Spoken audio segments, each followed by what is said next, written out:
Shalom saudara-saudaraku yang terkasih dalam nama Tuhan kita Yesus Kristus. Dalam video ini saya akan menyampaikan 5 hal yang orang Kristen harus berhenti lakukan dalam berdoa. Tapi mungkin saja dalam hal ini Anda akan berpikir, sebagai seorang hamba Tuhan, apakah pantas bagi seorang hamba Tuhan untuk mendorong orang lain supaya berhenti berdoa? Maksud saya, pada akhirnya bukankah Alkitab mengatakan bahwa kita harus berdoa tanpa henti-hentinya? Nah, Anda mungkin akan terkejut mengetahui bahwa ada beberapa hal yang didoakan oleh banyak orang Kristen secara teratur dan terus-menerus diucapkan dalam doa dengan berharap Tuhan akan menjawabnya. Tetapi kemungkinan besar Allah tidak akan menjawabnya, dan cara berdoa seperti inilah yang akan kita bahas dalam video ini. Nomor 1 adalah hal-hal yang telah Tuhan berikan kepada Anda. Sekarang saya akan memberikan sebuah contoh. Seringkali Anda mungkin mendengar seseorang berdoa, atau bahkan Anda sendiri mungkin sedang berdoa, dan Anda akan berkata, "Tuhan, saya berdoa agar Engkau memberikan lebih banyak roh-Mu kepada saya." Sekarang mari kita pikirkan sejenak. Bukankah Tuhan telah memberikan kepada Anda Roh Kudus-Nya yang sangat berharga? Alkitab berkata bahwa tubuh kita adalah bait Roh Kudus dan Roh Allah berdiam dengan baik di dalam diri kita. Jadi, untuk berdoa dan meminta Tuhan memberi kita lebih banyak rohnya, itu tidak akan terjadi. Kenapa? Karena Tuhan tidak memberikan dirinya kepada kita secara bertahap dan terpisah-pisah atau sedikit demi sedikit.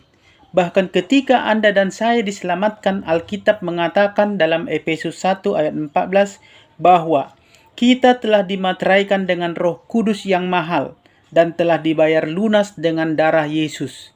Tetapi Anda mungkin berdoa seperti ini, "Tuhan, beri saya lebih banyak roh-Mu."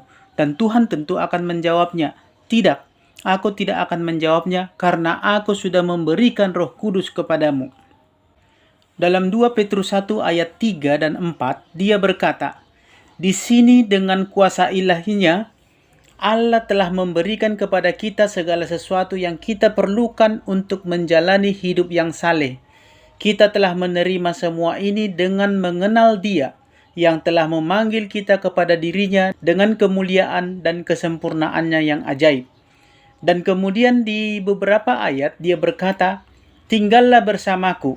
Katanya, mengingat semua ini, berusahalah untuk menanggapi janji-janji Allah. Perhatikan apa yang dikatakan. Di sini dia berkata, "Aku tidak perlu memberikan apa-apa lagi kepadamu, karena semua dan sepenuhnya Roh Allah telah diberikan kepada Anda. Tanggung jawab ada padamu. Tuan dan Nyonya Kristen, kamu harus berusaha keras untuk menanggapi apa yang telah diberikan kepadamu." Perhatikan bahwa ia mengatakan ini, Allah telah melengkapi iman Anda dengan bekal moral yang excellent, yang berlimpah. Ia tidak mengatakan berdoalah untuk moral excellent. Ia mengatakan bahwa Anda harus melengkapi atau menambah iman Anda dengan moral excellent tadi. Dan moral excellent dengan pengetahuan, dan pengetahuan dengan pengendalian diri, dan pengendalian diri dengan ketekunan yang sabar. Perhatikan, dia mengatakan Anda sudah memiliki hal-hal ini. Anda memiliki kekuatan di dalam diri Anda untuk mengendalikan diri. Anda memiliki kekuatan di dalam diri Anda untuk melatih kesabaran dan ketekunan. Dia melanjutkan, dan ketekunan yang sabar dengan kesalehan, dan kesalehan dengan kasih sayang persaudaraan, dan kasih sayang persaudaraan dengan kasih kepada semua orang. Perhatikan apa yang dikatakannya selanjutnya. Semakin Anda bertumbuh seperti ini, semakin Anda menjadi produktif dan berguna. Anda akan berada dalam pengenalan Anda akan Tuhan Yesus Kristus. Jadi saya tidak akan menekankan hal yang satu ini terlalu keras. Tetapi saya sarankan untuk mengubah doa Anda dari "Tuhan, berikan lebih banyak roh-Mu kepada saya" menjadi "Tuhan, tolong saya untuk mengizinkan roh-Mu lebih banyak menguasai diri saya, mengendalikan diri saya, daripada ego saya atau diri saya sendiri, atau pikiran saya sendiri." Sekarang hal kedua yang harus dihentikan oleh orang Kristen dalam berdoa adalah hal-hal yang telah diampuni oleh Tuhan. Karena perhatikan apa yang dikatakan dalam 1 Yohanes 1 ayat 9, dikatakan, "Jika kita mengaku dosa kita kepadanya, maka ia adalah setia dan adil, sehingga ia akan mengampuni segala dosa kita dan menyucikan kita dari segala kejahatan." Kita tahu bahwa seringkali kita bisa saja merasa bersalah karena telah meminta Tuhan untuk mengampuni kita atas satu dosa. Apakah itu sesuatu yang kita lakukan baru-baru ini atau sesuatu yang kita benar-benar sangat malu akan hal itu yang kita lakukan di masa lalu kita.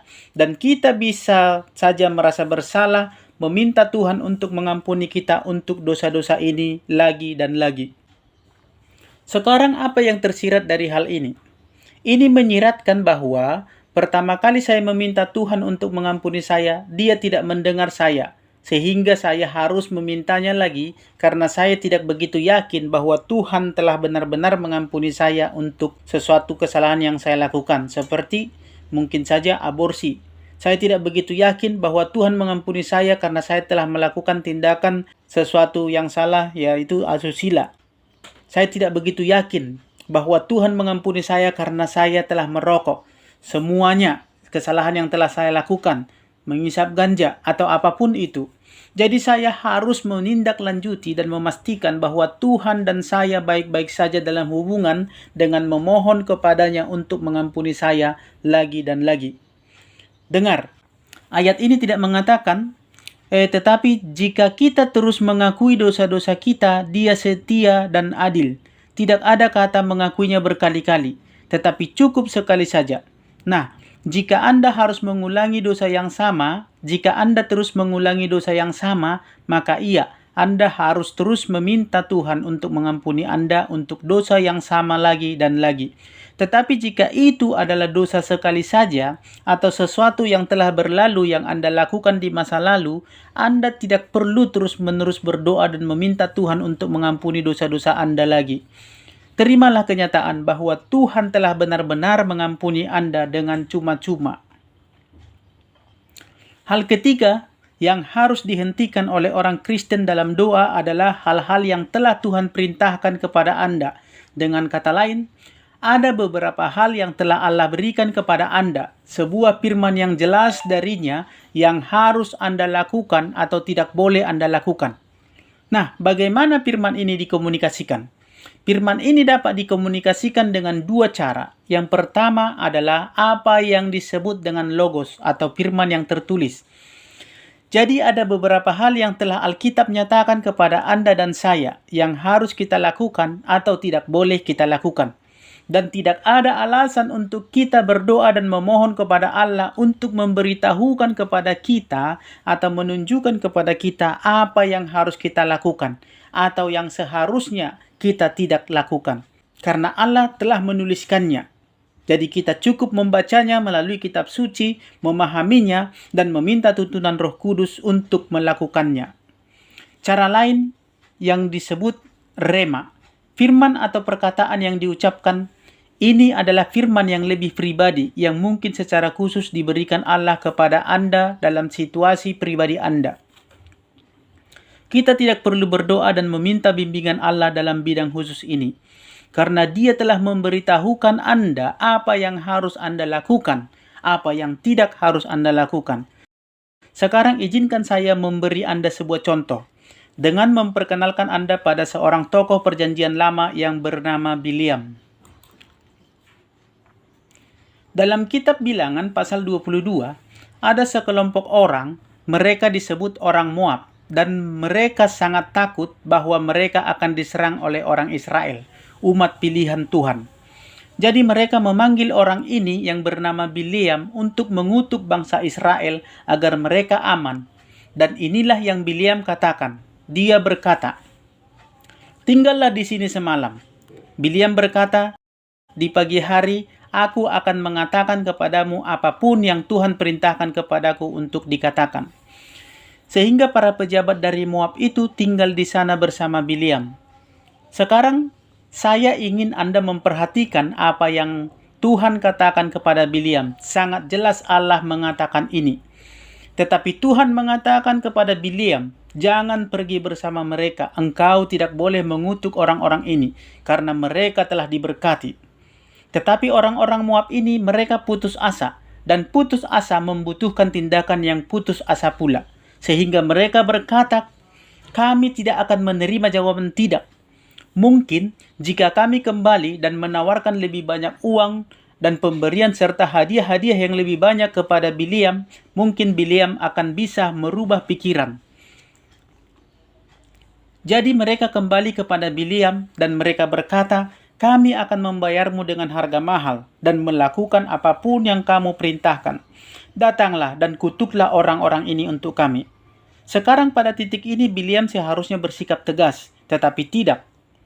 Harusnya Bileam berkata, "Tidak, Tuhan mengatakan kepada saya bahwa tidak boleh pergi bersama kalian, dan oleh karena itu saya tidak akan pergi." Tuhan telah menyatakan kehendaknya yang sempurna, tetapi Bileam tidak melakukan apa yang seharusnya dia lakukan. Ia berdoa, dan ia ingin melihat apakah Tuhan entah dengan cara bagaimana bisa berubah pikiran. Perhatikan bahwa ia berkata, "Tinggallah di sini, tetapi tinggallah di sini 1 malam lagi, dan saya akan melihat apakah Tuhan memiliki sesuatu yang lain untuk dikatakan kepada saya." Apakah Anda bercanda, Bileam? Apakah kamu bercanda? Padahal Tuhan telah memberitahumu apa yang harus kamu lakukan, dan sekarang kamu membicarakannya lagi. Biarkan saya melihat apakah Tuhan memiliki sesuatu yang lain untuk dikatakan. Dan sebagai hasilnya, keputusannya untuk kembali dan melihat apa yang Tuhan akan katakan telah membuat Bileam mendapat banyak masalah. Dan pada akhir hidupnya, Bileam terbunuh oleh karena ketidaktaatannya kepada Allah. Saya akan memberikan beberapa contoh bagaimana kita melakukan hal ini dalam hidup kita. Katakanlah Anda berada dalam suatu hubungan dengan seseorang, dan dia bukan orang Kristen, dan Anda berdoa dan bertanya kepada Tuhan, "Oh Tuhan, beri saya kebijaksanaan, beri saya bimbingan. Haruskah saya meneruskan hubungan dengan orang ini atau tidak? Haruskah saya putus dengan orang ini atau tidak? Saya sangat mencintainya. Saya benar-benar mencintainya." Tidak. Tuhan telah mengatakan dalam kitab 2 Korintus 6 ayat 14, "Janganlah kamu merupakan pasangan yang tidak seimbang dengan orang-orang yang tak percaya. Sebab persamaan apakah yang terdapat antara kebenaran dan kedurhakaan? Atau bagaimanakah terang dapat bersatu dengan gelap? Anda telah mengetahui apa yang harus Anda lakukan, atau katakanlah Anda mengalami masalah dalam pernikahan Anda, dan Anda berdoa, dan Anda bertanya kepada Tuhan, apakah saya harus tetap tinggal di dalam pernikahan ini, atau haruskah saya keluar dari pernikahan ini? Tetapi tidak ada dasar Alkitabiah untuk suatu perceraian. Tidak ada dasar Alkitabiah bagi Anda untuk keluar dari pernikahan ini. Apakah Anda keluar begitu saja, atau Anda keluar dengan cara berdoa? Tidak ada. Tuhan yang telah mengungkapkan kepada Anda apa kehendaknya yang sempurna bagi Anda. Jadi Anda tahu bagaimana cara untuk mengambil keputusan yang terbaik sesuai dengan firman Tuhan. Atau mungkin Anda adalah seorang anak muda dan Anda hamil, kemudian Anda berdoa kepada Tuhan dan Anda berkata, "Tuhan, saya belum siap menjadi seorang ibu. Saya belum siap untuk ini. Saya tidak siap untuk situasi ini. Saya tidak ingin seluruh hidup saya berhenti di sini. Apakah saya harus melakukan aborsi atau tidak? Tuhan, beri aku tanda.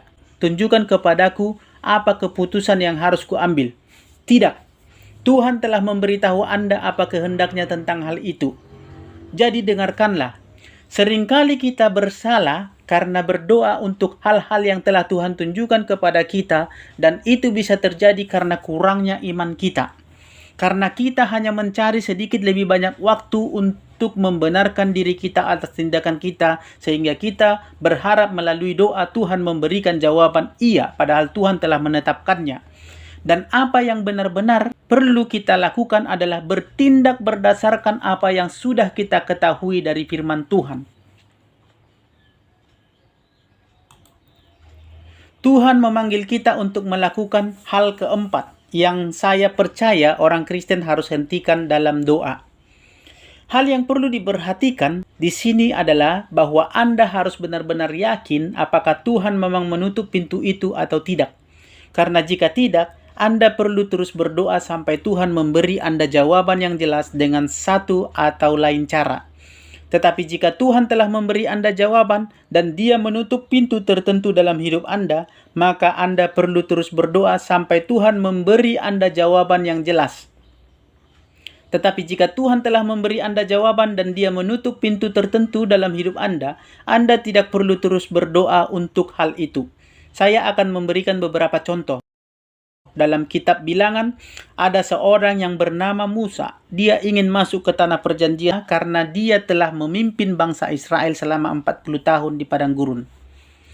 Nah, dia melakukan kesalahan dalam Bilangan pasal 20. Tuhan menyuruh Musa berbicara kepada batu supaya batu itu mengeluarkan air. Tetapi dia mengambil tongkatnya karena dia marah. Dia memukul batu itu dan hasilnya air keluar dari batu itu. Nah, Tuhan tidak senang. Alih-alih berbicara kepada batu karang, dia mengambil tongkatnya karena dia marah dan dia muak dengan orang-orang Israel ini. Dia memukul batu karang dan sebagai hasilnya air keluar dari batu karang dan orang-orang minum dengan baik. Tuhan tidak senang dengan hal itu dan dia berkata, "Karena engkau tidak percaya kepadaku, karena engkau tidak menaati firman-Ku, engkau tidak akan masuk ke tanah perjanjian itu." Pintunya sudah tertutup, sudah dikunci.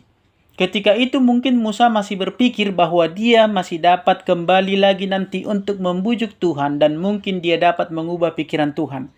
Dalam Ulangan 3 ayat 25-26, Musa berkata kepada Tuhan, "Tuhan, biarlah aku menyeberang dan melihat negeri yang baik yang di seberang sungai Yordan, tanah pegunungan yang baik itu, dan gunung Libanon. Tetapi Tuhan murka terhadap aku oleh karena kamu, dan tidaklah mendengarkan permohonanku." Tuhan berfirman kepadaku, "Cukup, jangan lagi bicarakan perkara ini dengan aku." Lihat, dalam hal ini Tuhan seperti telah menutup pintu, dan karena Tuhan telah menutup pintu itu, kamu tidak perlu berdoa lagi dan meminta hal itu. Izinkan saya memberi Anda contoh praktis tentang hal ini. Jadi, jika tidak ada lagi cara yang memungkinkan agar doa Anda dijawab, mungkin inilah saatnya bagi Anda untuk berhenti berdoa tentang hal itu. Katakanlah kamu berdoa untuk didamaikan dengan mantan pasanganmu. Itu adalah doa yang baik. Tetapi katakanlah mantan pasangan Anda sudah menikah dengan orang lain.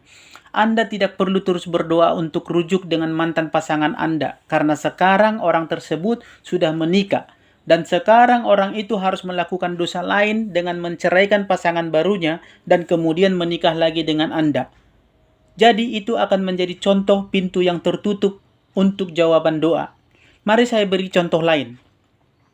Katakanlah Anda berdoa dengan sangat keras untuk mendapatkan pekerjaan tertentu. Tetapi Anda tahu bahwa tawaran pekerjaan itu tidak diberikan kepada Anda. Anda tahu bahwa tawaran pekerjaan itu diberikan kepada orang lain, sehingga orang lain yang memenuhi kelayakan dan syarat di posisi tersebut. Pintu itu sudah tertutup untuk Anda, sehingga itu bukanlah sesuatu yang perlu Anda terus doakan. Anda perlu berdoa agar Tuhan membukakan pintu untuk pekerjaan yang lain, tetapi mungkin untuk pekerjaan itu Anda tidak perlu mendoakannya lagi. Sekarang hal kelima dan terakhir yang menurut saya yang orang Kristen harus berhenti untuk doakan adalah balas dendam terhadap musuh kita. Ketika seseorang menyakiti Anda, seseorang berdosa terhadap Anda, seseorang menyinggung perasaan Anda, itu sangat menggoda bagi kita untuk berdoa dan benar-benar doa-doa kita seperti ini. Tuhan, balaskan perbuatan mereka, sadarkan mereka dengan mendapat perlakuan yang sama dari orang lain. Atau, ya Tuhan, saya berharap bahwa Anda membiarkan mereka belajar dari pelajaran mereka, atau berharap bahwa mereka dapat mengalami jenis rasa sakit yang sama seperti yang mereka lakukan kepada Anda. Hal ini sebenarnya bertentangan dengan cara Tuhan mengajar kita untuk berdoa. Saya ingin Anda memperhatikan hal ini yang tertulis di dalam Lukas 9 ayat 54-55. Dikatakan di sana bahwa, tetapi orang-orang di desa itu tidak menyambut Yesus karena dia sedang dalam perjalanan ke Yerusalem. Ketika dua muridnya, yaitu Yakobus dan Yohanes melihat hal itu, mereka berkata, "Tuhan, apakah Engkau mau supaya kami menyuruh api turun dari langit untuk membinasakan mereka?" Akan tetapi ia berpaling dan menegur mereka, lalu mereka pergi ke desa yang lain. Lihatlah, Tuhan telah memberitahu kita bagaimana menghadapi musuh-musuh kita. Ia mengatakan kepada kita bagaimana kita harus menangani musuh-musuh kita. Dikatakan dalam Matius 5 ayat 43 sampai 44. Kamu telah mendengar firman, kasihilah sesamamu manusia dan bencilah musuhmu. Tetapi aku berkata kepadamu, kasihilah musuhmu dan berdoalah bagi mereka yang menganiaya kamu. Dan kemudian ayat ini, ayat yang terakhir yang akan saya bagikan kepada Anda adalah dalam Amsal 24 ayat 17 sampai 18. Jangan bersukacita kalau musuhmu jatuh. Jangan hatimu beria-ia kalau ia terperosok, supaya Tuhan tidak melihatnya dan menganggapnya jahat, lalu memalingkan murkanya dari orang itu kepadamu. Karena kadang-kadang kita dapat bersalah karena memiliki roh yang salah terhadap orang-orang yang telah menyakiti kita di masa lalu. Karena ketika sesuatu yang buruk terjadi pada mereka, kita diam-diam bersukacita dalam hati. Karena itu seperti, hei, sudah waktunya karena mereka menyakiti saya dan saya senang karena seseorang telah membalaskan menyakiti mereka karena mereka telah menyakiti saya. Tetapi Tuhan sebenarnya mengatakan kepada kita bahwa itu adalah roh yang salah, yang seharusnya tidak ada dalam diri kita. Dia berkata di sini, jangan bersukacita ketika musuhmu jatuh. Jangan senang ketika mereka tersandung, karena Tuhan akan kecewa ketika mereka tersandung dan kamu bersyukur. Dan mungkin Tuhan akan mengalihkan kemarahannya dari mereka kepada Anda. Karena dengan demikian, berarti Anda mensyukuri murka Allah yang turun atas orang lain, sekalipun itu terjadi akibat dari perbuatan mereka sendiri. Ingatlah bahwa saya tidak akan pernah menyarankan atau mengajak Anda untuk berhenti berdoa. Sebaliknya saya mau mengatakan atau menyarankan supaya Anda tetap berdoa tanpa henti-henti. Berdoa sampai Tuhan memberi Anda jawaban. Berdoalah dengan iman. Berdoalah agar kehendak Tuhan terjadi. Tetapi saya mau sampaikan bahwa dalam perjalanan kekristenan, ada hal-hal yang mungkin tidak berguna, mungkin sia-sia, mungkin hanya akan membuat kita berputar-putar di situ saja untuk terus-menerus berdoa di 5 area ini ketika Tuhan telah menjelaskannya. Jadi saya ingin sekali mendengar pendapat Anda. Bagaimana menurut Anda? Apakah ada hal-hal lain yang mungkin masih saya lupakan tentang kapan orang percaya harus atau tidak harus berdoa? Beritahu saya di bagian kolom komentar di bawah ini. Sampai jumpa di video berikutnya. Jangan lupa untuk menekan tombol subscribe-nya jika Anda menyukai video ini. Dan jangan lupa untuk menonton beberapa video lainnya yang ada di YouTube Alpha dan Omega channel ini. Sampai jumpa lagi. Tuhan memberkati kita semua dengan limpahnya dan rahmatnya. Amin.